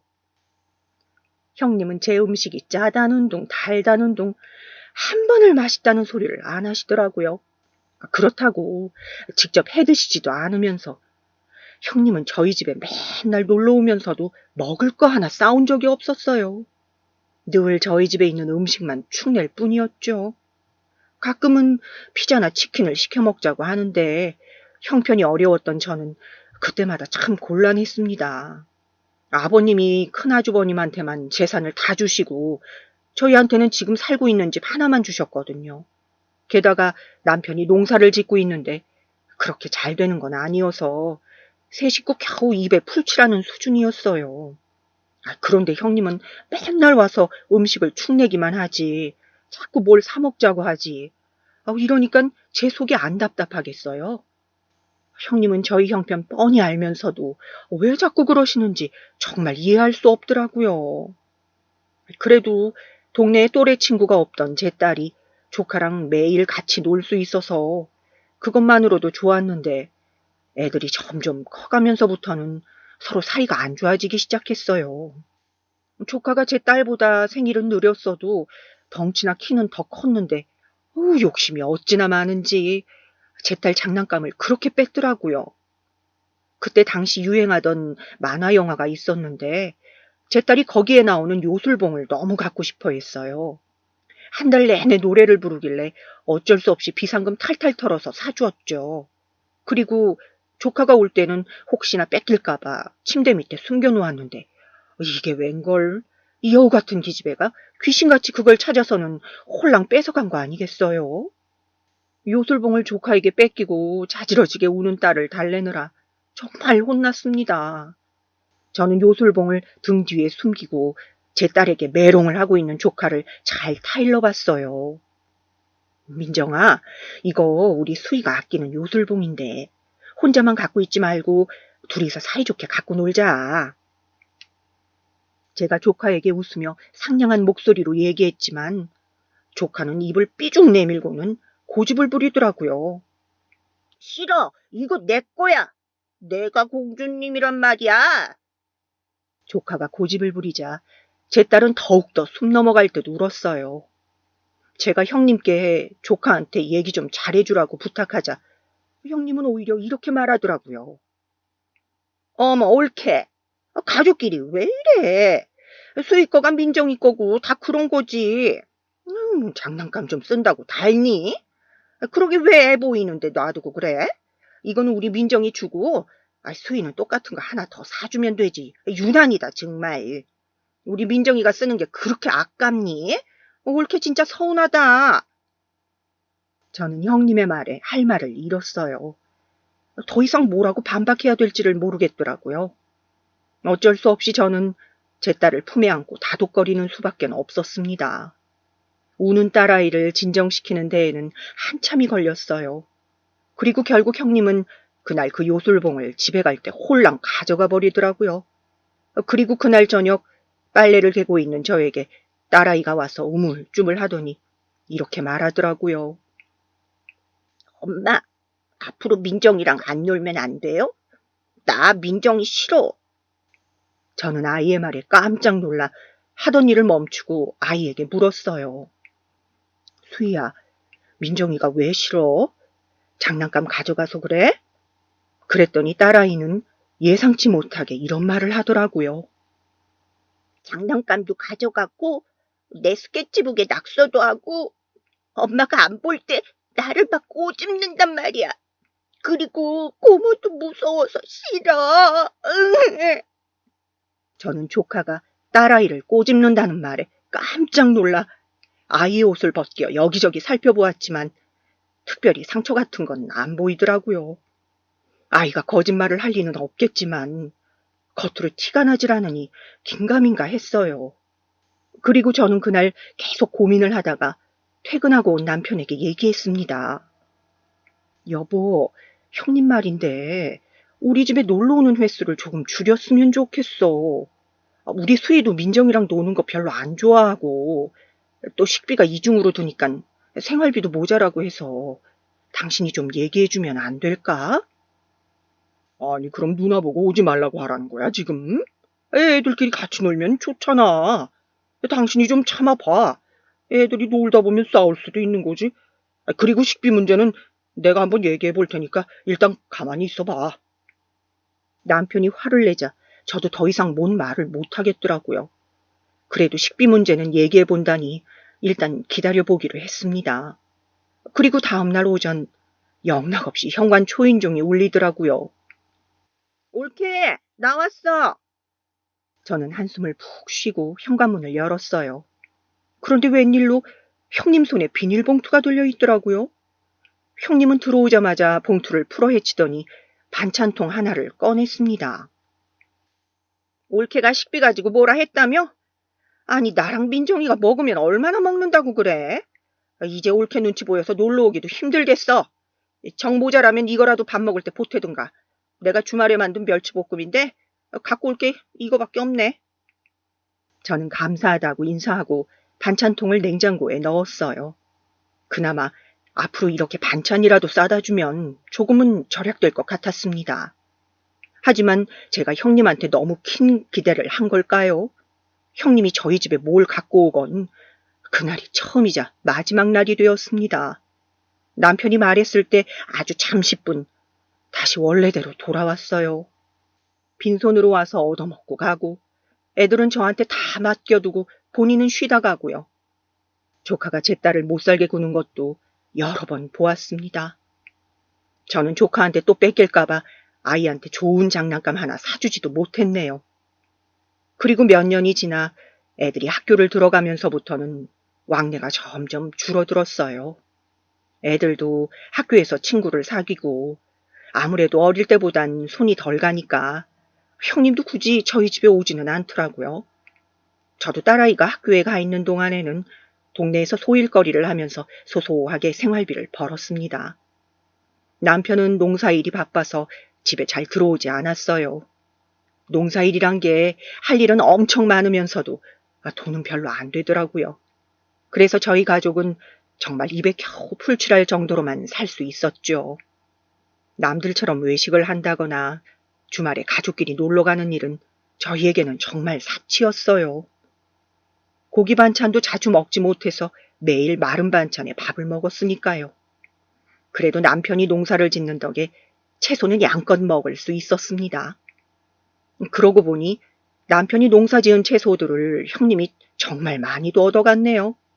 남편은 농사를 크게 지은 것은 아니고 고추, 상추, 배추 등등 여러 종류의 채소들을 밭에다가 키웠는데 형님은 철만 되면 찾아와서 농사 지은 채소들을 달라고 했습니다. 남편은 또 누나라고 잔뜩 챙겨주더라고요. 뭔 코끼리들만 있는 것도 아니고 세 식구가 채소를 저리 많이 먹는지 하나라도 더 팔아야 되는데 저리 바리바리 싸가니 제 속만 타들어갔죠. 그런 제 속도 모르고 형님 차 트렁크에 배추를 잔뜩 실어주는 남편의 머리를 한 대 쥐어박고 싶었어요. 그런데 채소만 가져가면 그나마 다행이게요. 제가 요리 솜씨가 좀 있는 편이라 남편이 농사지은 채소들로 고추 장아찌며 배추 겉절이며 이것저것 많이 만들어서 먹었는데 예전부터 저희 집에서 매일 같이 밥을 먹던 형님이 제 반찬이 맛있었는지 매년 만들어 달라고 성하더라고요. 예전에는 같이 밥 먹고 나서 제가 반찬통에 조금씩 싸서 드렸는데 이제는 집에 안 놀러 오시니 전화까지 해서 달라고 하시더군요. 형님한테서 전화가 와서 받아보면 안부 전화보다는 주로 뭐 좀 해달라는 전화였어요. 옳게 이번에 고추장아찌 안 담궜어? 지난번에 줬던 거 벌써 떨어졌는데 이번에는 좀 많이 좀 줘봐. 이런 식으로 전화가 오면 저는 속으로 짜증이 일었죠. 우리 집에 고추장아찌 맡겨놨나라고 생각하면서요. 당연히 조금씩은 줄 수 있지만 형님은 너무 많이씩 가져갔거든요. 너무 맛있어서 주변 사람들이랑 나눠 먹어야 된다면서 정말 몇 통을 가져갔는지 몰라요. 그렇다고 재료값이라도 주면 모르겠는데 그런 것도 전혀 없었죠. 형님은 저를 통해서 그냥 공짜로 반찬 얻어먹고 주변에 생색내기 딱 좋았던 거죠. 아주 그냥 몇 년을 우리 집에서 뜯어가기만 하는지 정말 꼴보기 싫었습니다. 그래도 애들이 중학교에 들어갈 때쯤 형님네가 지방으로 이사가는 바람에 조금 나아졌어요. 여전히 반찬을 보내달라고 전화를 하긴 했지만 예전처럼 집으로 찾아와서 달라고 한다던가 집에 있는 음식을 마음대로 가져가는 일은 없었거든요. 대신 간간히 저한테 돈을 빌려달란 얘기를 했는데 적게는 5만 원에서 많게는 20만 원 정도로 소액이었기 때문에 그냥 가지고 있던 비상금에서 빌려주고 말았습니다. 돈을 빌려주고 제때 받은 적은 거의 없었어요. 욕심 많은 형님 성격상 안 갚을 거 알고 있었지만 거절할 만한 핑계도 딱히 없고 큰 돈은 아니니 그냥 조카한테 용돈 줬다고 생각하기로 했어요. 형님이 남편이랑 고모부한테는 말하지 말라고 신신당부하는 통에 돈 관계는 저만 알고 있었죠. 몇 년을 그렇게 빌려줬으니 못 받은 돈이 그래도 몇백만 원은 됐을 거예요. 그렇게 생각하면 아깝긴 한데 뭐 이미 줘버린 걸 어쩌겠어요. 그냥 없는 셈 쳐야죠. 그렇게 시간이 흐르고 흘러 어느덧 애들이 대학생이 되었어요. 제 딸은 집에서 1시간 거리에 있는 대학교에 통학을 하고 있었고 조카는 재수를 하고 저희 집 근처에 있는 대학에 붙었습니다. 그런데 어느 날 형님한테서 갑자기 전화가 왔어요. 올케. 우리 민정이 올케네 집 근처 학교 붙은 거 알지? 내가 일부러 거기에 원서 넣으라고 했거든. 그래서 우리 민정이 당분간 올케네 집에서 지내야 할 것 같아. 저는 당황해서 형님에게 물었어요. 네? 기숙사나 자취방 안 구하고요? 민정이가 불편하지 않겠어요? 제가 이렇게 묻자 형님은 깔깔대고 웃더니 황당한 얘기를 하더라고요. 아니, 올케네 집이 있는데 뭐하러 자취방을 구해, 돈 아깝게. 다른 지역에 붙어봤자 다니기 힘드니까 일부러 올케네 근처로 원서 넣으라고 했지. 민정이 이번 주 주말에 짐 싸서 보낼 테니까 잘 챙겨줘. 저는 형님의 얘기엔 너무 황당해서 말이 안 나왔습니다. 적어도 저희 집에서 신세지게 하려면 사전에 얘기는 해줬어야 되는 거 아닌가요? 정상적인 사람이라면 대학 원서를 넣기 전에 저한테 먼저 연락해서 민정이 그쪽 지역에 대학교 붙으면 올케네에서 당분간 생활해도 될까라고 물어봤어야 정상이죠. 그런데 저희 집에는 한마디 말도 없이 당연히 저희 집에서 지내는 걸로 생각하고서는 원서를 일부러 넣었다는 게 정말 황당했습니다. 저는 차마 대놓고 시름치를 낼 수는 없어서 돌려서 말하기로 했어요. 아, 형님, 근데 저희 집에 남는 방이 없어서요. 저희 집 좁은 거 아시잖아요. 민정이가 생활할 공간이 거실밖에 없는데 괜찮으시겠어요? 아니, 수희가 쓰는 방 있잖아. 민정이가 손님인데 손님한테 거실 쓰라는 거야? 옳게 진짜 너무하네. 수희야, 지네 집이니까 뭐 거실에서 지내도 불편한 거 없지만 우리 민정이는 자기 방이 있어야지. 옳게 설마 지금 우리 민정이 받아주기 싫어서 그런 거 아니지? 어쨌든 주말에 짐 싸서 보낼 테니까 그렇게 알라고. 형님은 이렇게 자기 할 말만 하더니 전화를 뚝 끊어버렸습니다. 저는 너무 화가 나서 머리가 아팠지만 어떻게 해야 될지 감이 잡히질 않았어요. 남편한테 얘기해봤자 그냥 받아주라고 할 게 뻔했습니다. 집안에서 내 편이라고는 없으니 다 큰 조카 속절없이 떠안게 되어버렸어요. 그리고 그 주 주말 정말로 조카가 짐을 바리바리 싸들고 집에 찾아왔더라고요. 딸아이한테는 정말 미안하지만 몇 달만 방을 양보해달라고 했어요. 조카가 정확히 얼마나 살겠다고 기간을 정하고 온 건 아니지만 그래도 몇 달 살다 보면 지가 불편해서라도 먼저 나갈 것 같았거든요. 적어도 제 생각엔 그럴 것 같았어요.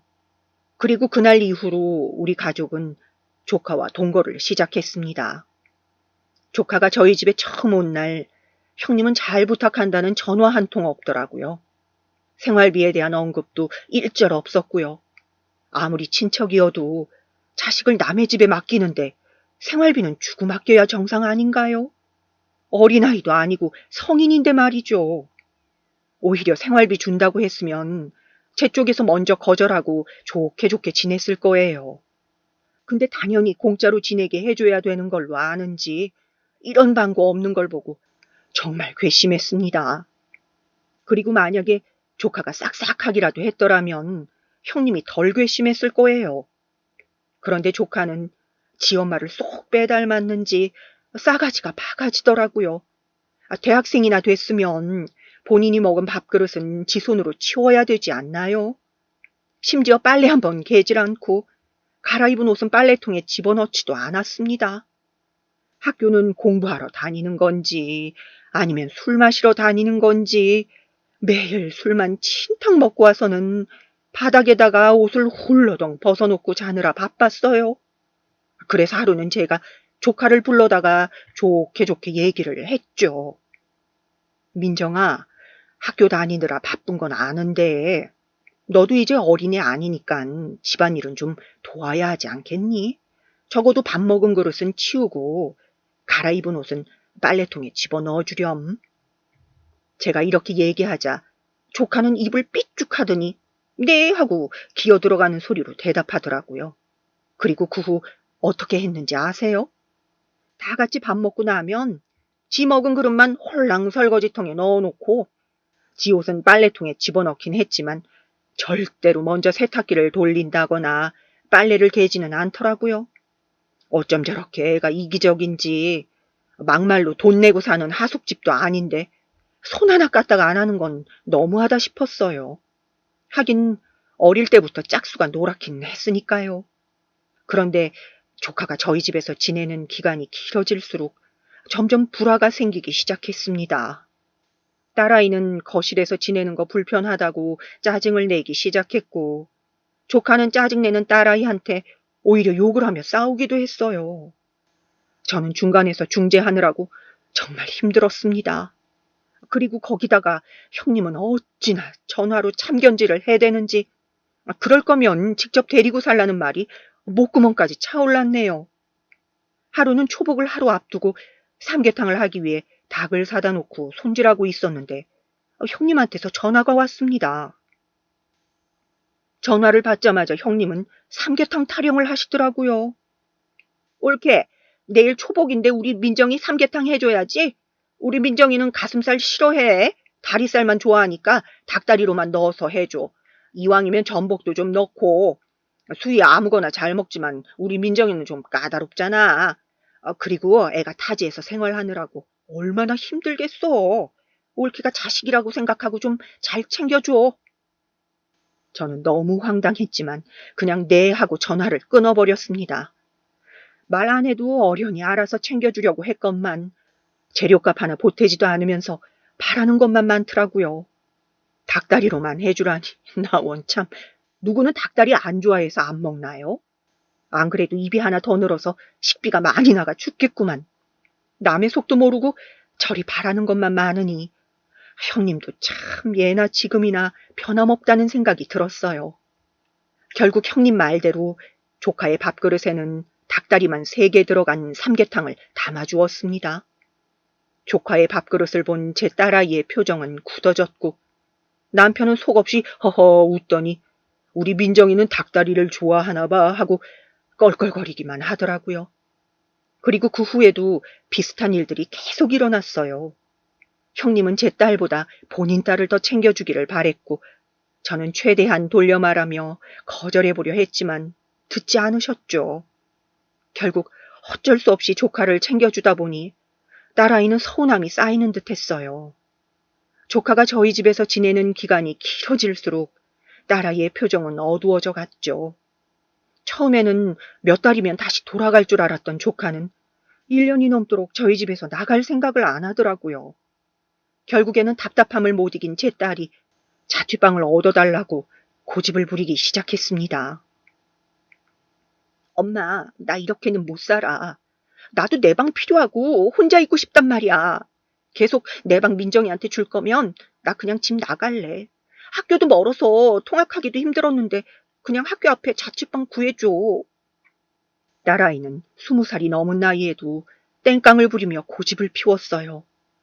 저도 조카 때문에 딸아이가 피해보는 거 너무나 잘 알고 있었기 때문에 자취방을 구해주고 싶은 마음은 굴뚝 같았지만 형편이 어려워 그럴 수가 없었죠.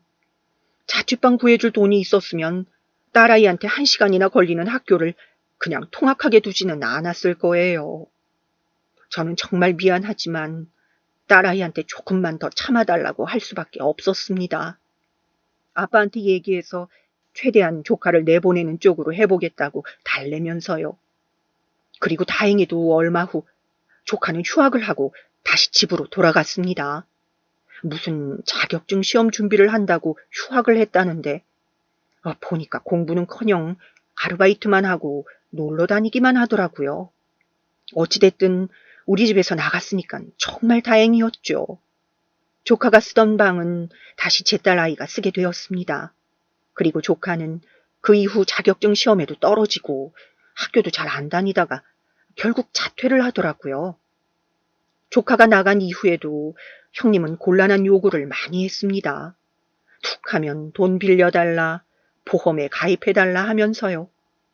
형님 아는 사람이 보험 일을 한다면서 자꾸 저보고 보험 가입을 해달라고 하는데 곤란해 죽는 줄 알았어요.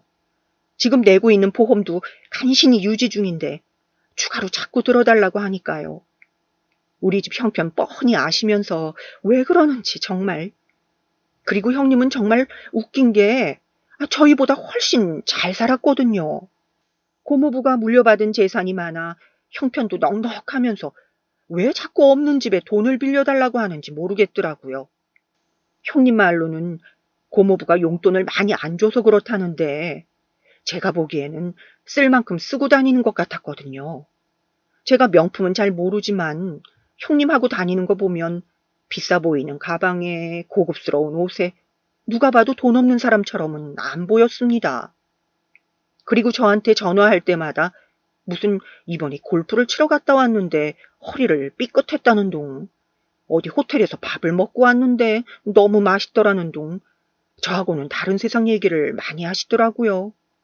그런 분이 용돈 5만 원이 없어서 저한테 돈을 빌리다뇨. 저는 평생 살면서 제일 비싼 돈 주고 외식해 본 게 동네 고깃집에서 파는 돼지갈비가 다였는데요. 사실 남편이 진작에 농사일을 접고 다른 일을 했었더라면 형편이 조금 나았을지도 몰라요. 남편은 이상하게도 농사에만 집착을 하면서 다른 일자리는 알아보려고 하질 않더라고요. 그렇다고 요즘 젊은 사람들처럼 특색 있는 농작물을 판다던가 인터넷 쇼핑몰로 홍보를 한다던가 그런 것도 없이 그냥 무작정 길러다가 내다 팔기만 하니 그게 돈이 되겠어요? 대규모로 농사를 짓는 것도 아니고 혼자서 가끔 수확철에 일군 또 한두 명만 써가면서 일하는 건데요. 농사가 또 매년 잘 되는 것도 아니니 농사가 망하는 해에는 1년 내내 손가락만 쪽쪽 빨면서 살아야 했습니다. 그나마 제가 동네 주민센터에서 알선해주는 소일거리를 찾아서 하면서 생활비를 좀 버니까 다행이었죠. 그것마저 안 했으면 진작에 우리 식구 굶어 죽었을지도 몰라요. 그래도 딸아이가 대학교를 졸업하고 취직을 하니까 좀 낫더라고요. 딸이 월급 받은 걸로 생활비에 조금이라도 보태고 또 따로 등록금이나 용돈으로 나가는 돈이 없으니 살만했습니다. 이제는 저도 딸아이 결혼을 위해서 돈을 모아야겠다는 생각을 했어요. 사실 다른 집이었으면 진작에 돈을 모으고 있었겠지만 저희 집은 이제야 돈 모을 여유가 생겼네요. 한 달에 많이도 못 모았어요. 생활비 쓰고 남은 걸로 모으다 보니 많아야 20만 원, 적으면 10만 원도 못 모았죠. 그렇게 한 달, 두 달 모으다 보니 어느새 300만 원 가까이 돈이 모였습니다. 아직 딸아이 시집 보내려면 한참 모자란 돈이었지만 생전 처음 돈을 모아보니 뿌듯했어요. 그런데 그런 뿌듯함도 잠시 형님이 또 전화와서 초를 치기 시작했습니다. 올케, 나 돈 좀 빌려주라. 이번에 우리 민정이 면접 보러 다녀야 되는데 정장 사줄 돈이 없어서. 저는 또 돈 얘기를 하는 형님 때문에 기분이 잡쳤지만 차분하게 물어봤어요. 많이는 아니고 한 200만 원만 빌려주라. 또 사구려 정장 입힐 수는 없잖아. 면접 보는데 없어 보이면 안 되니까. 저는 200만 원이라는 형님의 말에 눈이 뒤집히는 줄 알았습니다. 그동안 5만 원, 10만 원은 빌려갔어도 이렇게 큰 금액은 빌려간 적 없었는데 200만 원을 빌려달라뇨? 저는 이번만은 안 된다고 생각하고 형님을 다시 설득해봤어요. 200만 원이요? 형님, 저 돈 없는 거 아시잖아요. 저한테 200만 원이 어디 있어요. 형님 지금 입고 계시는 옷만 해도 200만 원은 넘겠어요. 제가 이렇게 말하자 형님은 호호 웃더니 이러시더라고요. 내 옷 200만 원 넘는 거 어떻게 알았어? 올케가 보는 눈은 있구나. 아니 근데 내가 지금 돈이 다 주식이랑 부동산에 묶여 있어서 현금이 없어서 그래. 내가 돈 안 갚을 사람도 아니고 이번 딱 한 번만 빌려주라. 우리 민정이 거짓골하고 면접 갔다가 면접 떨어지면 올케가 책임질 거야? 아니잖아. 그럼 빌려주는 걸로 알고 있을게. 내일 저녁까지 넣어줘. 또 일방적으로 자기 할 말만 하고 끊는 형님 때문에 화가 치밀어 올랐습니다. 하지만 한편으로는 진짜로 돈 안 빌려줬다가 나중에 조카가 취업이 잘 안 되기라도 하면 원망을 들을 것 같기도 하고 또 1, 20만 원도 아니고 200만 원인데 설마 안 갚기야 하겠어 하는 생각도 들었어요. 그래서 어쩔 수 없이 저는 1년 넘게 모은 200만 원을 형님에게 빌려드렸습니다. 그리고 이거 정말 꼭 필요한 돈이니 무조건 한 달 안에 돌려달라고 당부했어요. 그리고 시간이 지나 한 달 뒤, 형님은 빌려간 돈에 대해서 깜깜무소식이더라고요. 저는 하루하루 초조해지기 시작했습니다. 남편한테 말도 안 하고 빌려준 돈이라 어떻게 해야 될지 몰랐어요. 그렇게 시간이 흐르고 또 흘러 6개월이 되도록 형님은 돈을 갚지 않았습니다. 제가 가끔 문자로 은근슬쩍 물어봤지만 금방 갚는다는 얘기만 하고 단돈 10만 원도 갚질 않았어요. 그렇게 매일매일 전전긍긍하며 살고 있는데 갑자기 정말로 돈이 필요한 순간이 찾아왔습니다. 제 딸아이가 결혼을 하겠다고 남자를 데려온 거였어요. 딸아이는 집에서 지원해줄 돈 없는 거 알고 있으니 자기들이 모은 돈으로 알아서 하겠다고 했지만 엄마 마음이 또 그게 아니잖아요. 해온 거 없이 시댁 가서 무시당하지는 않을까 걱정되기도 하고 큰 건 못 해줘도 냉장고랑 세탁기, TV는 좋은 걸로 해주고 싶었습니다. 하지만 아무래도 대형 가전인지라 가격을 알아보니 한두 푼 하는 게 아니더라고요. 그제서야 6개월 전 형님한테 빌려준 200만 원이 아쉬워졌습니다. 저는 어쩔 수 없이 형님한테 돈을 꼭 받아내야겠다고 생각하고 형님한테 전화를 했어요. 이번에 농사지은 상추 좀 가져가라고 하면서 집에 한번 오시라고요. 그리고 그 주 주말 형님은 상추를 가지러 저희 집에 찾아왔습니다. 그리고 저는 형님과 식사를 한 후 과일을 깎아 먹으며 돈 얘기를 꺼냈어요. 형님, 저번에 빌려가신 제 돈 200만 원 다음 주 주말까지 꼭 주세요. 저 그 돈 꼭 필요해요. 그러자 형님은 생글생글 웃으면서 이러시더라고요. 아, 정말 줄게. 내가 안 준대. 왜 이렇게 보채고 그래? 저는 형님이 또 얼렁뚱땅 넘어가려고 하는 것 같아 한 번 더 말을 했습니다. 형님, 이번에는 더 미루시면 절대 안 돼요. 이번에 수희 결혼하는데 보태야 돼서 저 그 돈 꼭 필요하단 말이에요. 그동안 제 돈 빌려가서 안 갚으신 적 많잖아요. 일주일 안에 꼭 돌려주세요. 그러자 형님은 먹고 있던 방울토마토를 식탁에 집어던지면서 화를 냈습니다. 아니 올케, 가족끼리 왜 이래?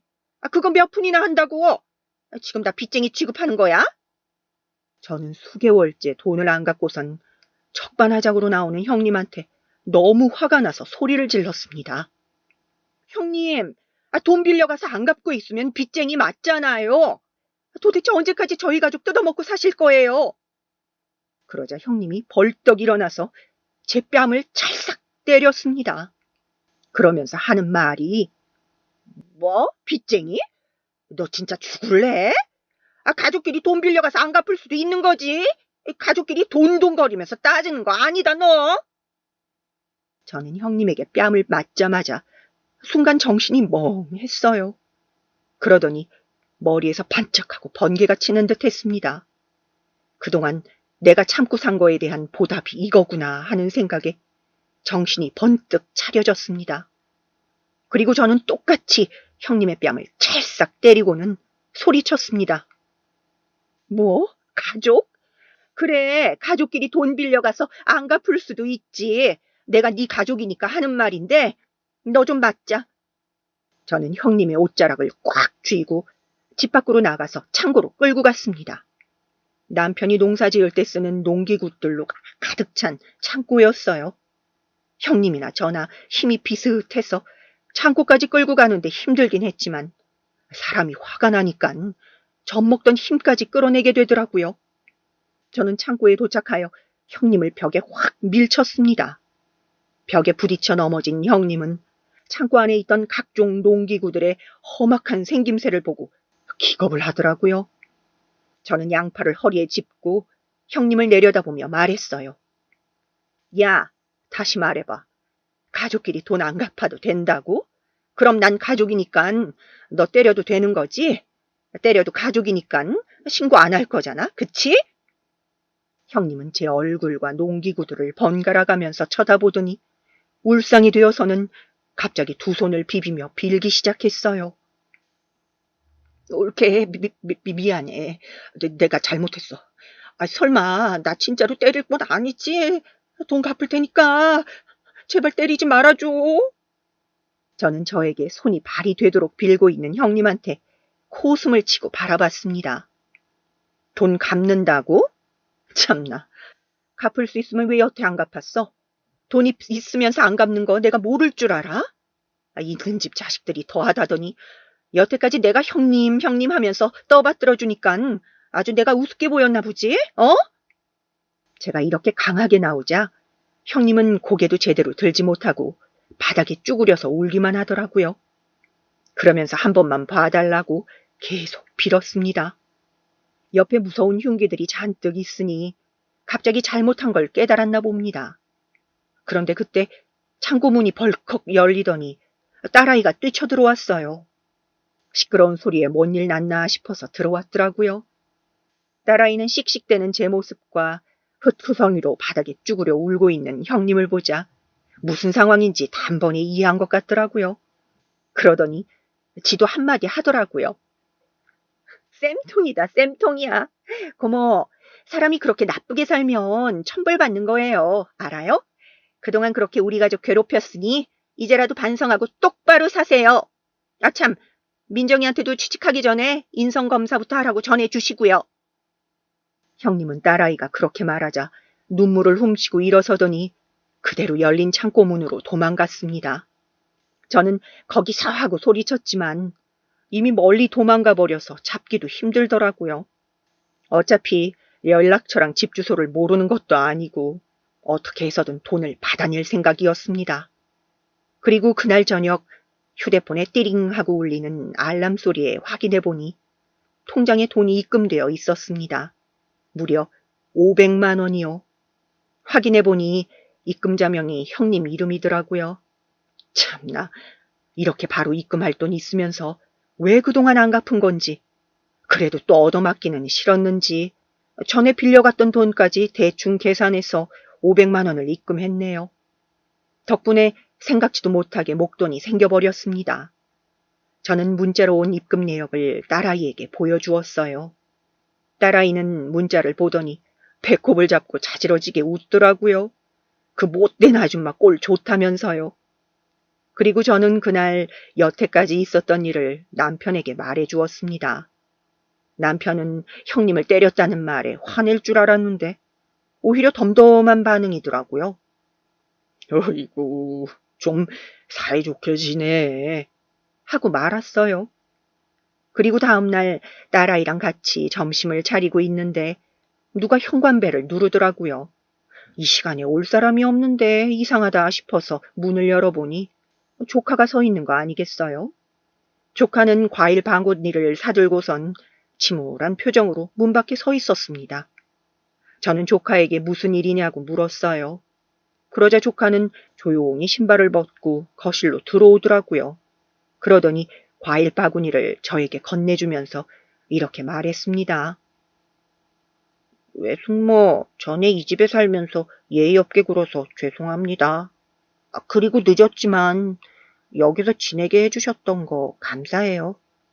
그리고 수희야, 맨날 네 거 욕심내서 미안. 조카가 고개를 꾸벅 숙이자 통쾌하기도 하면서 한편으로는 짠하더라고요. 좋은 엄마 밑에서 배웠으면 저렇게 안 컸을 텐데 아이가 뭔 잘못이 있겠어요. 다 가정교육 잘못시킨 형님 탓이죠. 저는 조카가 사과를 하자 기분이 풀려 밥이나 먹고 가라고 다독였어요. 마침 주말이라 가족끼리 먹으려고 김치찜을 했는데 조카가 좋아하는 음식이었거든요. 그렇게 저는 조카에게 밥을 먹인 후 등을 토닥여주고 집에 보냈습니다. 딸아이에게도 민정이가 이제 반성한 것 같으니 네 마음이 내킨다면 다시 사이좋게 지내보라고 했어요. 딸아이는 입을 삐쭉 내밀더니 쟤 하는 거 봐서라고 하더라고요. 저랑 딸아이는 웃겨서 한참을 깔깔 웃었습니다. 그리고 그 일이 있은 지 2달 정도 지났어요. 형님은 그 이후로도 종종 저한테 전화를 하거나 저희 집에 찾아오곤 했어요. 다만 달라진 점이라면 예전처럼 돈을 빌린다든가 음식을 해달라고 한다든가 하는 요구는 싹 없어지고 오히려 저희 집에 올 때 간식 하나라도 사오더라고요. 제 눈치를 슬슬 보면서요. 저는 그 일이 있고 나서 무서워서 저한테 얼씬도 안 할 줄 알았는데 눈치 보면서도 자꾸 저를 찾는 거 보니 그래도 30년 가까이 지내면서 정은 들었나 봐요. 그런데 솔직히 사람 성격이 하루아침에 바뀌지 않잖아요. 그래서 형님이 언제 또 예전처럼 돌아갈지 몰라요. 하지만 형님이 우연이라도 이 글을 읽고 한 번 더 자신을 돌아보고 반성했으면 좋겠네요. 얼마 후에 제 딸 결혼식인데 설마 자기를 초대하지 않을까봐 걱정하고 있는 형님을 보니 한편으로는 우습기도 귀엽기도 하네요. 아무튼 이제는 형님이라고 너무 어려워하지 않고 할 말은 하고 살려고요. 저도 이제 손해는 보기 싫으니까요. 여러분도 저처럼 답답하게 살지 마시고 할 말은 꼭 하고 사세요. 답답한 속 누가 대신 뚫어주는 거 아니니깐요. 그럼 모두들 속 시원한 하루 되시라고 기원하면서 이 글을 마치도록 하겠습니다. 모두 행복하세요.